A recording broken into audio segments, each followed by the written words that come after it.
Kok dia yang bunuh, ya, si Ferdy Sambo yang bunuh, Tuhan Yesus yang nebus. Harusnya kan Ferdy Sambo yang dihukum, kok malah Tuhan Yesus yang dihukum.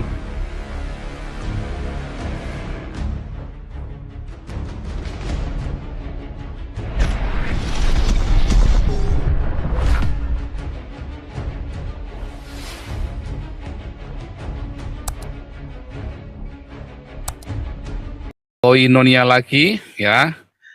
Tema kita adalah Sambo, Sang Juru Selamat. Ya, hari ini kita mau belajar. Sebetulnya penebusan itu seperti apa sih? Ya, yang ditebus itu apanya sih? Ya, kok kayak pegadaian? Kok dia yang bunuh? Ya, si Ferdy Sambo yang bunuh, Tuhan Yesus yang nebus. Harusnya kan Ferdy Sambo yang dihukum, kok malah Tuhan Yesus yang dihukum. Kita kan ini ya, kita akan bicara bagaimana mitos-mitos itu kita akan runtuhkan, saudara. Ternyata di gereja pun ada mitos-mitos yang salah tentang penebusan. Dosa turunan lah, ada apa lagi itu, ya, semacam itu ya. Hyper grace. Wah, Yesus sudah menebus kamu, kalau bikin dosa kamu tetap masuk surga. Gundulmu peang. Apalagi kalau bilang kalau enggak perpuluhan masuk neraka. Waduh, tambah peang lagi gundulmu nanti, saudara. Aduh, kemarin saya dengarkan khotbahnya ada pendeta, maaf ya, ada pendeta sange, saudara, pendeta sange perpuluhan, nanti tak tunjukkan ya, konyol-konyol itu ya. Aduh, tapi sebentar ya, hari ini kalau nggak salah ada kesaksian ya, sebentar. Oh, Pandres, enggak, bukan Pak Andreas ya, Pak Andreas minggu depan ya. Pak Andreas minggu depan. Sebentar, hari ini siapa yang mau kesaksiannya? Saya lupa kemarin. Ya, kalau kita seperti biasa ya, untuk tanya jawab dulu deh ya. Tanya jawab dulu sampai jam 9 ya. Jam 9 kita mulai belajar firman Tuhan. Nah, sebelumnya kita untuk tanya jawab Alkitab, dan untuk kita ini ya, ya tanya jawab ya. Tanya jawab itu bukan debat ya. Anda bertanya, saya sebagai narasumber saya kasih tahu. Ya, Anda mau percaya, mau setuju nggak setuju ya urusan Anda ya. Yang penting ini bukan perdebatan, tetapi untuk tanya jawab. Ya, kita mematakan mitos-mitos yang ada di masyarakat, ya, yang kengawuran yang ada di masyarakat. Gitu ya. Nah, kita mau mematahkan itu semua tiap hari Minggu. Nah, dulu kita seminggu 2 kali. Nah, sekarang kita hari Minggu karena kebetulan tiba-tiba saya dikiring ke sana ya, dikiring ke dalam sosial dan politik ya. Oke, kita mulai dari Pak Ilham dulu. Silakan Pak Ilham. Baik, selamat malam. Selamat malam Pak Ilham. Ya Pak Pastor, terima kasih atas kesempatan yang diberikan kepada saya. Saya masih kurang dalam pengertian di dalam 1 Yohanes 5 ayat 16 sampai 17 yang menyatakan dosa mendatangkan maut dan dosa yang tidak mendatangkan maut. Saya pedalami dari remanya, ada rema yang maut demikian, dosa yang tidak mendatangkan maut demikian. Namun saya tidak tahu dengan Pak Pastor Paul agar lebih memperjelas lagi makna dari maksud daripada ayat yang tertulis ini, Pastor. Ya, kalau maksudkan gini, dosa yang mendatangkan maut itu apa, dosa yang tidak mendatangkan maut itu apa, kan begitu kan? Jadi kita balik ya, kata dosa itu artinya apa? Hamartia ya, hamartia. Apakah hamartia? Artinya meleset dari sasaran. Hamartia itu bahasa Yunani ya, dalam bahasa Ibraninya itu katah ya, katah. Nah, artinya apa? Artinya sama ya, meleset dari sasaran. Nah, ada hal-hal yang meleset dari sasaran yang mendatangkan maut. Ya, yaitu apa? Ketika penyangkalan terhadap iman kita, itu mendatangkan maut. Dan semua hal yang akhirnya menuju kepada penyangkalan terhadap iman kita. Penyesatan. Ya, termasuk penyesatan itu sendiri ya. Pengajaran yang menyesatkan, yang mengatakan Yesus tidak disalib. Itu mendatangkan maut. Itu dosa yang mendatangkan maut. Pokoknya semua upaya-upaya untuk menghalang-halangi pengenalan sama Yesus itu dosa yang mendatangkan maut. Ya, pembunuhan ya mendatangkan maut dong, kan menghalangi orang untuk datang sama Yesus kan, ya kan, sehingga orang itu tidak bisa berkarya lagi dan tidak bisa kembali kepada Tuhan Yesus, apalagi kalau orangnya berdosa kan. Nah sekarang dosa yang tidak mendatangkan maut, nah sama ya, dosa itu kan meleset dari sasaran. Bisa nggak seseorang salah mengajar tanpa disengaja? Bisa, ya, bisa, ya. Dan itu tidak mendatangkan maut, ia tinggal diluruskan. Makanya perbedaan penafsiran itu tidak mengakibatkan maut. Ya, dosa kamu, salah kamu, masuk neraka kamu. Beda tafsir, enggak ya. Nah, misalnya ya, orang kalau misalnya ngajarin, nah, jangan berpuluhan. Wah, terus orang bilang, wah kamu masuk neraka, kamu ngajari jangan berpuluhan. Nah ya enggak juga, itu kan enggak mendatangkan maut, itu kan adalah sebuah penafsiran. Termasuk ketika saya berkata, ya orang yang berpulang itu malah masuk neraka, nah itu kan tafsiran, ya kan? Itu kan tafsiran. Jadi ada, kecuali saya menyangkal Yesus Tuhan dan Juru Selamat, majikan dan Juru Selamat, nah, itu mendatangkan maut. Nah, seperti itu maksudnya ya. Nah, gimana kalau berzina mendatangkan maut enggak? Lo berzina itu lama-lama yang mendatangkan maut. Sekali, dua kali dilakukan, lama-lama yang mendatangkan maut. Karena kan akhirnya orang, karena berzina terus, ya orang kan jadi imannya, kehidupannya dia, hubungan dia dengan Tuhan kan jadi jauh. Suatu ketika ada pencobaan datang, masalah datang, Tuhan nggak tolong dia.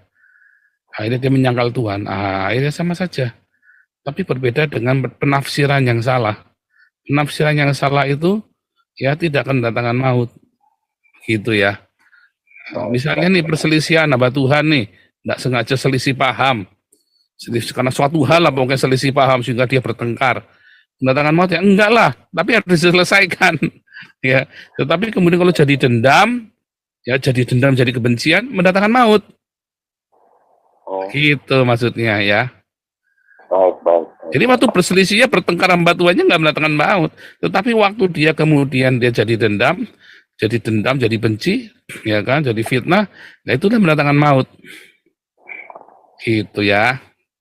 Baik, Pastor. Terima kasih, Pastor. Ya, lanjut. Bentar ya, ini saya sambil coba pindahkan video dulu ya. Bintang, silakan. Baik, terima kasih Pak Paul. Ya. Shalom Pak. Shalom. Pak, seberapa besar kewenangan atau otoritas seorang pendeta di dalam sebuah gereja yang ia pimpin? Lalu ketika pendeta tersebut menolak pelayanan yang sebenarnya cukup masuk akal penolakan itu, apakah pelayanan tersebut boleh diambil alih oleh penatua atau diaken dalam gereja tanpa sepengetahuan pendeta tersebut, Pastor? Ya, terima kasih. Yang apanya tanpa sepengetahuan pendeta tersebut tadi? Penatua ataupun diaken dalam mengambil keputusan gitu. Iya. Untuk mengambil pelayanan tersebut tanpa memberitahu pendeta yang menolak pelayanan itu. Nah, itu tergantung janjian organisasinya bagaimana. Tetapi seorang pendeta itu bagian dari penatua. Ya, sepatutnya selalu ngomong bareng-bareng ya semua. Si pendeta ini harus ngomong sama majelisnya, majelis kudu ngomong. Sebab kalau nggak omong-omongan nanti terjadi kesalahpahaman. Komunikasi itu penting ya. Gitu aja kan tahu sendiri gitu aja tersinggung. Oh, bukan masalah gitu aja. Terbuka semua ya, harus terbuka. Di dalam Damaris pun sama ya. Ya. Pak Ketua dengan Ketua Operasional dengan Ibu Ketua Pembina, dua-duanya mau bikin apa saja ngomong. Saya aja kalau ngasih usulan saya ngomong, nggak langsung orang. Enggak, kita mau bikin apa ngomong dulu di grup. Di grup pengurus ya, di grup penatuannya. Kenapa? Karena itu nanti cikal bakalnya ribut itu loh. Dan kalau sudah ngomong, sudah diputuskan, jangan terus malah jalannya lain. Itu penting ya. Nah, itu nanti ada di kelas apostolik ya, bagaimana komunikasi di dalam organisasi di dalam tubuh Kristus, komunikasi dalam keluarga maupun di dalam organisasi maupun di dalam komunitas itu ya. Komunikasi sebetulnya itu masalahnya bukan masalah siapa yang berkuasa loh, Pak. Masalahnya adalah komunikasi itu loh. Kalau sudah berpikir siapa yang berkuasa, disitulah ada kesombongan. Iya. Jadi ada pendeta, ada seorang pendeta, di sini saya itu yang berkuasa. Nah, itu udah nggak boleh di dalam berkuasa. Apalagi bilang, oh ini apa majelis itu majikan. Oh, ada majelis yang bilang gitu ya, majelis itu majikan, pendeta itu karyawan. Wah, ada itu di GKI saya pernah dengar omongan begitu ya. Saya kaget sekali mana bisa begitu. Tapi sebenarnya nggak begitu ya. Itu ada oknum yang bilang majelis itu majikan. Oh, enggak boleh. Majelis itu bukan majikan, majikan kita Tuhan Yesus.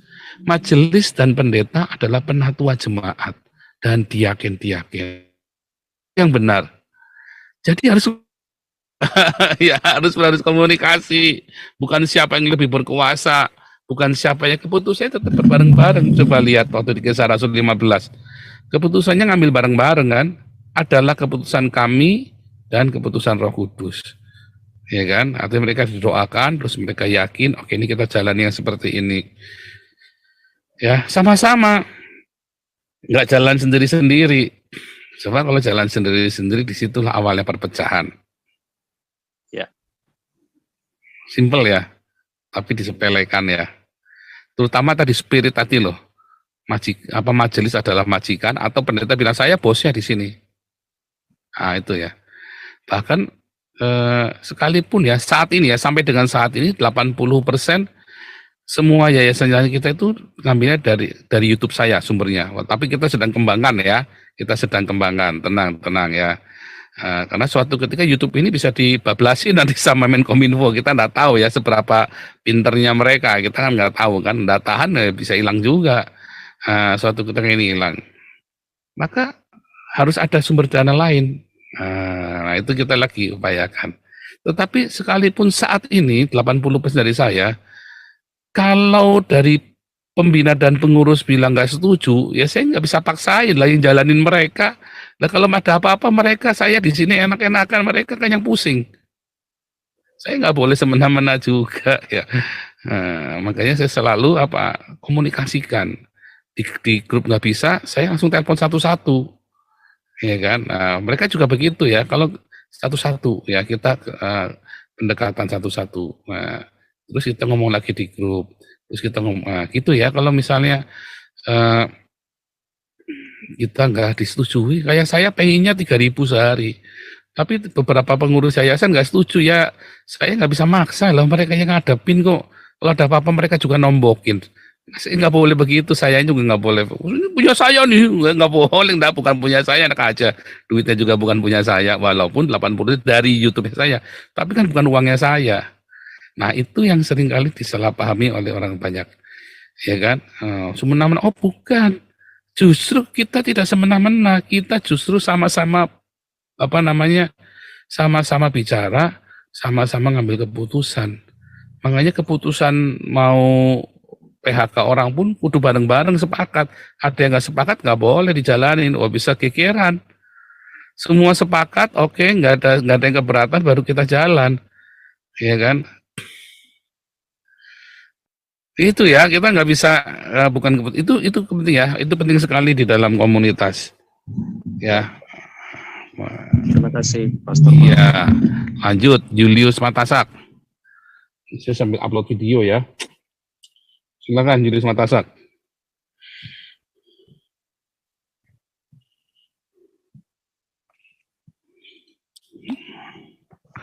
Mana nih Julius Matasak? Belum ya.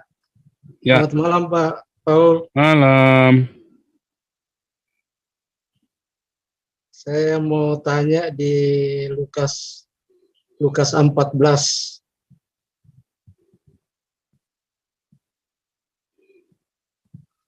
soal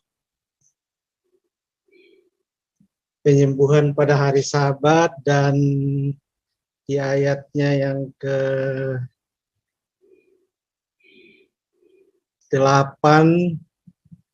Kalau soal pesta perkawinan dan yang diundang itu adalah ya orang-orang yang memang layak diundang. Artinya ya masyarakat pada waktu itu juga orang-orang yang diundang itu adalah orang-orang yang dipandang. Tetapi anehnya pada waktu itu juga Tuhan Yesus sudah mengatakan kepada orang yang punya perjamuan itu bahwa yang harus diundang itu adalah orang-orang yang tidak punya, orang-orang miskin, orang cacat, karena kebahagiaan ada di hal yang kita memberi kepada orang cacat dan orang miskin.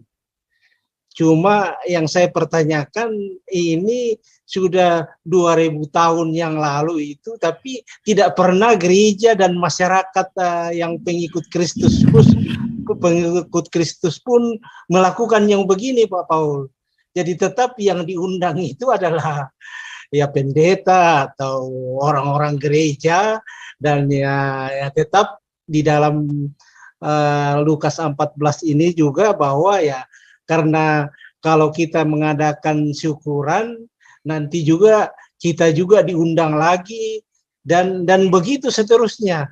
Tidak pernah itu dilaksanakan oleh gereja itu untuk mengundang orang miskin dan orang-orang cacat. Bagaimana komen Pak Paul? Terima kasih. Pak gimana sih Pak, kalau ngundang orang miskin, orang cacat, gerejanya rugi toh Pak. Bapak ini nggak pakai otak, nggak pakai otak. Bapak ini ngomong nggak pakai otak. Iya sorry Pak, bukannya maksudnya saya lagi nyindir gerejanya, bukan nyindir bapaknya ya Pak. Nah, iya dong Pak, Bapak coba bayangin kalau semua jemaat saya itu kayak Pak Suara Kebenaran itu loh Pak. Kan enak Pak, saya kaya raya Pak, bayar perpuluhan, nggak masuk surga. Bisa gitu kan Pak. Oh, tiap bulan kasih 50 juta tiap minggu. Aduh, kaya raya saya Pak. Kayak ya kan, kalau semuanya jemaat saya kayak Ibu Ketua Damaris, kayak Pak Ketua Damaris, wah kaya raya saya Pak. Iya kan? Betul nggak Pak? Tapi kan masalahnya nggak begitu Pak. maunya pendetanya jemaatnya ya begitu semua, yang kaya Pak. Kalau jemaatnya miskin semua Pak, pendeta malah nombok loh Pak. Loh kita mulai semua yayasan ini, saya malah keluar duit terus loh Pak. Tapi begitu Ibu Ketua ambil alih, ya kan, Pak Ketua ambil alih, wah puji Tuhan Pak, itu yayasan itu selalu surplus. Ya kan, tapi pertama Pak Charles dulu ya, Pak Charles dia keluar uang sendiri ya, pribadi.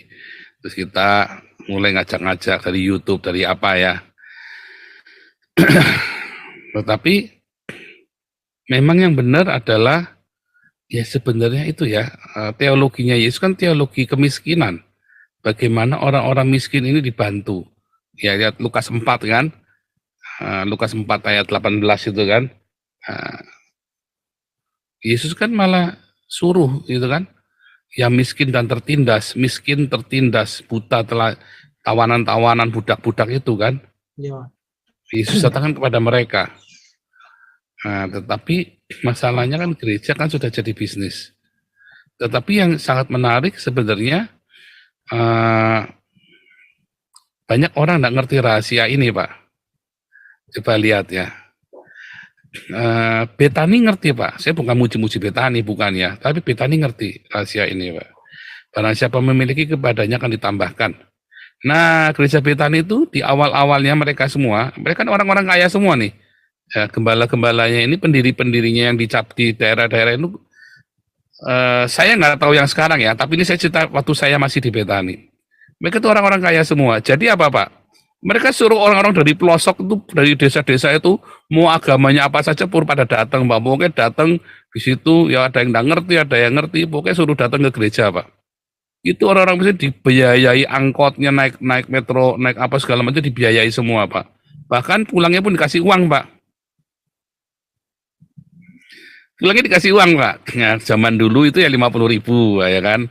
Ada yang 100.000 kasih sembako. Nanti ada beberapa yang komitmen, kemudian anaknya di sekolahin apa segala macam. Terus kemudian orang-orang kayanya ikut wah, orang-orang kayanya ikut ngopeni Pak, diajak ngopeni mau. Orang-orang kaya ini kan banyak yang murah hati. Nah akhirnya orang-orang kaya ini ikut terlibat di dalamnya, akhirnya banyak orang kaya di gereja tersebut. Menarik juga ya. Nah, itu rahasianya Betani ya. Nah, itu rahasianya Betani. Tapi semua itu dimulai dari penginjilan kepada orang miskin Pak. Jadi Betani itu nggak semua, oh gereja orang kaya, enggak Pak, itu benar-benar dulu dari begitu caranya. Cuma mereka tidak menginjil, disuruh datang orangnya. Nah, yang miskin-miskin itu dikasih uang. Ya bagus juga sih sebenarnya kan. Nah, orang miskin, oh agamanya ya Kristen mereka. Kebanyakan Kristen, mana berani Betani nginjili orang Islam.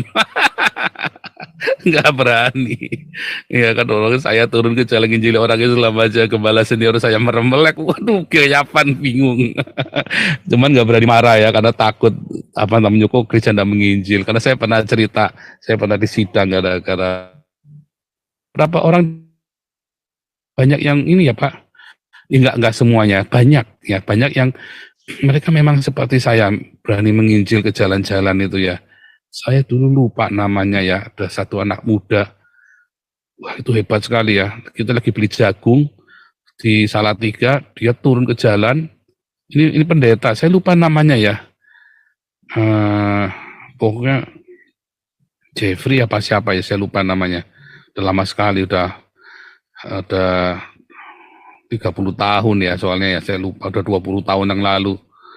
Dia turun ke jalan langsung beritakan Injil Pak. Saya sampai kaget, wah baru ada nih pendeta Betani begini nih. Saya pikir nggak taunya ada beberapa, nggak cuma dia. Nah, jadi selama ini banyak orang dengar isu-isu yang tidak baik tentang Betani ini, saya kasih yang bagusnya ya. Saya kasih yang bagusnya. Oh ada banyak yang negatif, tapi ini saya kasih yang bagusnya, yang Betani. Bagus Pak. Hanya ada ya, tetap ada, walaupun sekarang saya nggak tahu, tapi dulu begitu ya, selalu diundang orang-orang miskin. Yang Pak ngomong itu benar Pak. Makanya saya bilang sama Bapak tadi, Bapak nggak pakai otak ngomong ya, duitnya nggak ada. Tetapi Betani karena dia pendirinya itu orang-orang kaya, maka dibalik Pak, dia manggilnya orang-orang miskin. Lalu orang-orang miskin ini diopeni, lalu teman-temannya orang kaya ini kan banyak yang wah aku tak melu ngopeni, kan seneng kan, mereka orang kaya kan bingung cara buang duit ya kan. Selalu ada orang-orang kaya yang bingung, walaupun dia belum lahir baru, orang Buddha, orang apa, ikut Pak. Ini orang kelenteng segala macam, aku melu tak melu ngopeni ya gitu kan. Saya ikut merawat mereka. Ada ini orang kelenteng apa segala macam. Akhirnya mereka terlibat dalam komunitasnya itu. Menarik ya. Nah, tapi ada yang enggak ya ada. Tapi yang saya tahu begitu caranya. Dulu Pak Alex in memoriam juga caranya begitu. Ya, dan selalu ada orang-orang gila yang ikut senang ya, orang-orang kaya gila yang ikut senang ngopeni orang miskin itu. Itulah kuncinya ya, kunci keberhasilannya Betani. Oh itu bagus loh Pak, bagus. Ya dengan di samping beberapa hal-hal yang negatif, tapi itu bagus Pak. Nah, tetapi ayat itu sebenarnya artinya nggak itu Pak. Artinya sesungguhnya nggak itu. Artinya sesungguhnya itu begini. Yesus datang kepada orang-orang Yahudi, ya kan? Orang-orang Yahudi ini nolak Pak, nggak mau, ya kan? Maka udahlah, orang-orang Yahudi ini kan dianggap para bangsawan kan, anak-anak kerajaan Allah kan, orang-orang ininya kan, orang-orang kaya, orang-orang terpandangnya, temennya para raja ini, temennya si raja ini. Ya, tapi orang-orang Yahudi nolak, nggak mau. Lalu udah pergi sana ke sudut-sudut jalan, ke perempatan-perempatan, lu gembel-gembel suruh pada masuk. Itu maksudnya kita Pak Goyim Pak, orang-orang non Yahudi Pak. Nah, tetapi ada yang nggak pakai pakaian pesta, artinya dia nggak jaga hidupnya, dia nggak lahir baru, diusir Pak, karena nggak lahir baru. Jadi harus lahir baru, mengenakan pakaian pesta, yaitu pakaian kain lenan itu. Maksudnya begitu, ayat itu sebenarnya artinya itu, tetapi secara hurufiah kita bisa itu bisa seperti tadi yang saya cerita, yang dan seperti pendapat Bapak itu, karena memang teologi Yesus, teologi saya setuju bahwa sebetulnya kalau gereja itu ya orang-orang miskin yang perlu kita ini ya, yang perlu kita rawat. Itu Pak. Menarik ya. Iya, jadi artinya kan selama ini syukuran yang dilakukan oleh jemaat itu 100% itu untuk jemaatnya lagi dan orang-orang yang ini tidak pernah gereja Nah ini Bapak nggak pakai otak lagi nih ngomongnya nih. Nah, ini coba sekarang Bapak kalau punya nganten nih, Bapak menikahkan anaknya, lalu yang diundang orang-orang miskin, balik modal nggak? Kan enggak. Yang di kalau bisa diundang itu orang-orang kaya sekaya-kayanya, Pak.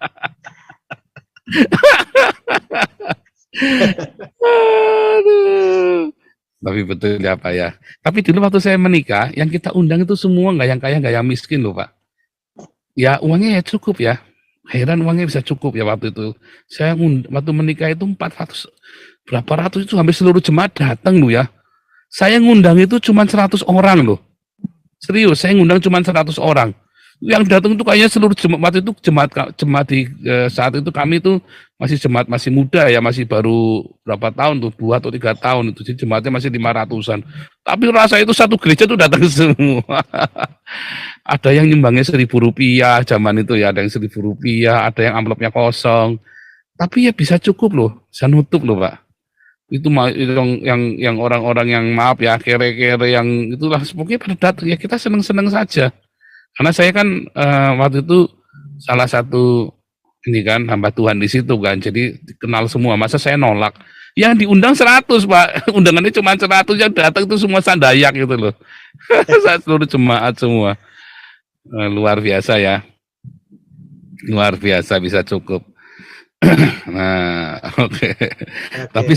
Tapi kalau ngundang orang miskin ya susah Pak, itu ada waktunya lah. Nah ini kita damaris lah ngundang orang miskin lah Pak. Kita pesta ngundang orang miskin di damaris ini kan, bagi-bagi makanan tiap malam. Kalau kita punya gedung ya kita ngundang Pak. Kalau kita nanti punya gedung yang kita kota yang bagus strategis ya kita ngundang, mereka suruh pada datang makan. Tapi sekarang ya kita yang keluar, kita yang bagi-bagi. Oke, Sonicom.